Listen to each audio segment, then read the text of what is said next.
Matei, capitolul 26. După ce a isprăvit Iisus toate cuvântările acestea, a zis ucenicilor săi: Știți că după 2 zile va fi Paștele și Fiul omului va fi dat ca să fie răstignit. Atunci preoții cei mai de seamă, cărturarii și bătrânii poporului, s-au strâns în curtea marelui preot care se numea Caiafa și s-au sfătuit împreună cum să-l prindă pe Iisus cu vicleșug și să-l omoare. Dar ziceau: Nu în timpul sărbătorii, ca să nu se facă tulburare în popor. Când era Iisus în Betania, în casa lui Simon leprosul, s-a apropiat de el o femeie cu un vas de alabastru cu mir foarte scump, și pe când stătea el la masă, ea a turnat mirul pe capul lui.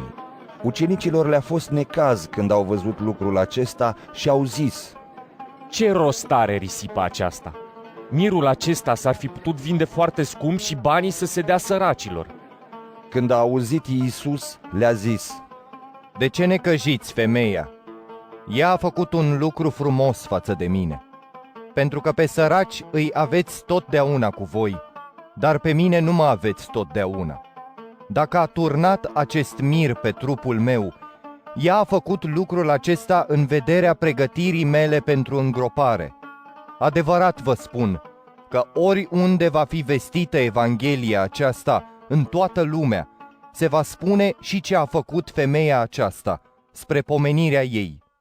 Atunci unul din cei 12, numit Iuda Iscarioteanul, s-a dus la marii preoți și le-a zis: Ce vreți să-mi dați și îl voi da în mâinile voastre? Ei i-au cântărit 30 de arginți. Din clipa aceea, Iuda căuta un prilej nimerit ca să-l dea pe Iisus în mâinile lor.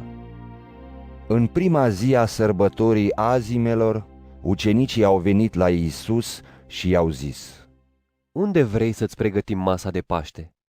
El le-a răspuns: Duceți-vă în cetate, la cutare om și spuneți-i: Învățătorul zice, vremea mea este aproape, voi sărbători Paștele cu ucenicii mei în casa ta. Ucenicii au făcut cum le poruncise Iisus și au pregătit Paștele. Seara Iisus s-a așezat la masă cu cei 12 ucenici ai săi. Pe când mâncau, el a zis: Adevărat vă spun că unul din voi mă va vinde. Ei s-au întristat foarte mult și au început să zică fiecare pe rând: Nu cumva sunt eu, Doamne?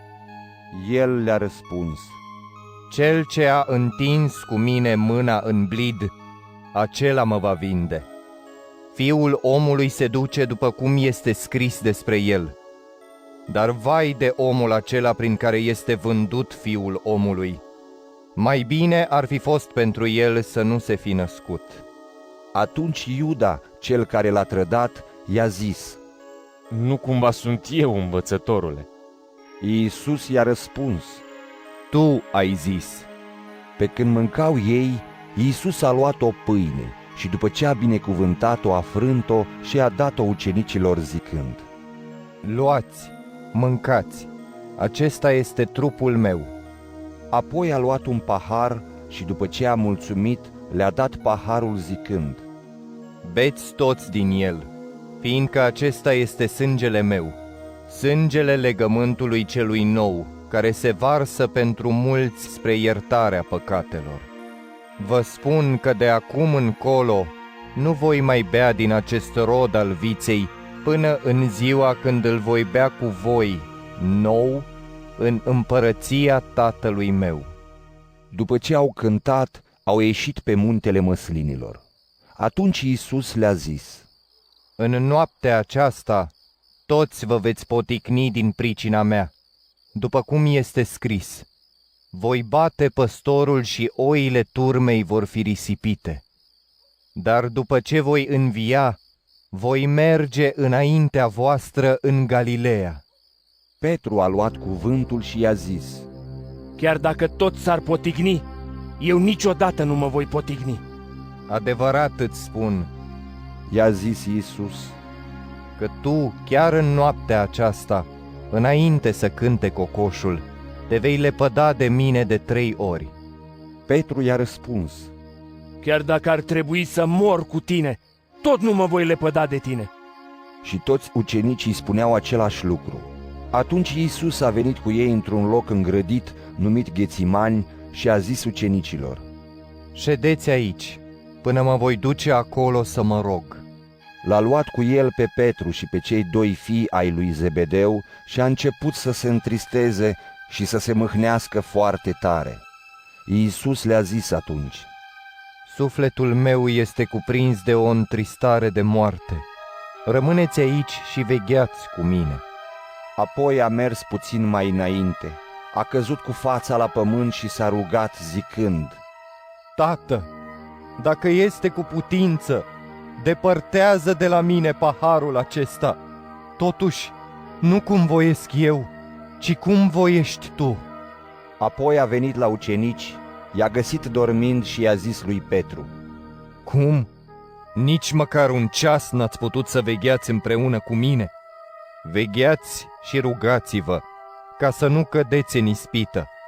Duhul este plin de zel, dar trupul este neputincios. S-a depărtat a doua oară și s-a rugat zicând: Părintele meu, dacă paharul acesta nu poate fi îndepărtat de mine, fără să-l beau, facă-se voia ta. S-a întors iarăși la ucenici și i-a găsit dormind, pentru că li se îngreunaseră ochii de somn. I-a lăsat din nou, s-a depărtat și s-a rugat a treia oară zicând aceleași cuvinte. Apoi a venit la ucenici și le-a zis: Dormiți de acum și odihniți-vă. Iată că a venit ceasul, ca Fiul omului să fie dat în mâinile păcătoșilor. Sculați-vă, să mergem. Iată, cel care mă vinde este aproape. Pe când vorbea el încă, iată că a venit Iuda, unul din cei 12, cu o mulțime mare, cu săbii și ciomege, trimiși de marii preoți și de bătrânii poporului. Iar vânzătorul le dăduse acest semn: Cel pe care îl voi săruta, acela este. Prindeți-l. Îndată Iuda s-a apropiat de Iisus și i-a zis: Bucură-te, învățătorule! Și l-a sărutat. Iisus i-a zis: Prietene, ce ai venit să faci? Atunci ei s-au apropiat, au pus mâna pe Iisus și l-au prins. Și unul dintre cei ce erau cu Iisus a întins mâna, a scos sabia, l-a lovit pe slujitorul marelui preot și i-a tăiat urechea. Atunci Iisus i-a zis: Puneți sabia la loc, fiindcă toți cei ce scot sabia, de sabie vor pieri. Crezi că n-aș putea să-l rog pe tatăl meu, care mi-ar pune imediat la îndemână mai mult de 12 legiuni de îngeri? Dar altfel, cum se vor împlini scripturile care zic că așa trebuie să se întâmple? În clipa aceea, Iisus a zis mulțimii: Ați ieșit ca după un tâlhar, cu săbii și ciomege, ca să mă prindeți. În toate zilele stăteam în mijlocul vostru și învățam poporul în templu și n-ați pus mâna pe mine. Dar toate aceste lucruri s-au întâmplat ca să se împlinească scrierile profeților. Atunci toți ucenicii l-au părăsit și au fugit.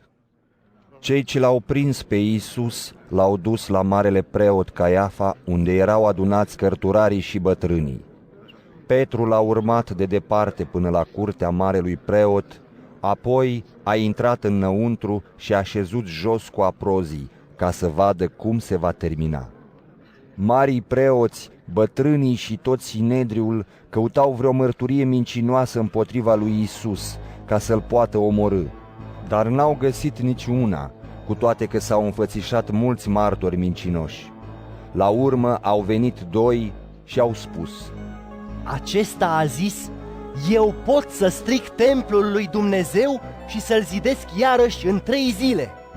Marele preot s-a sculat în picioare și a zis: Nu răspunzi nimic? Ce mărturisesc aceștia împotriva ta? Iisus tăcea și marele preot a luat cuvântul și i-a zis: Te pun să juri pe Dumnezeu cel viu dacă tu ești Hristosul, Fiul lui Dumnezeu. Tu ai spus. I-a răspuns Iisus: Ba mai mult, vă spun că de acum încolo îl veți vedea pe Fiul omului, stând la dreapta puterii lui Dumnezeu și venind pe norii cerului. Atunci marele preot și-a rupt hainele și a zis: Blasfemie! Ce nevoie mai avem de martori? Iată, acum ați auzit blasfemia lui, ce credeți? Ei au răspuns: Este vinovat să fie pedepsit cu moartea! Atunci l-au scuipat în față, l-au bătut cu pumnii și l-au pălmuit, zicând: Hristoase, profețește-ne, cine te-a lovit?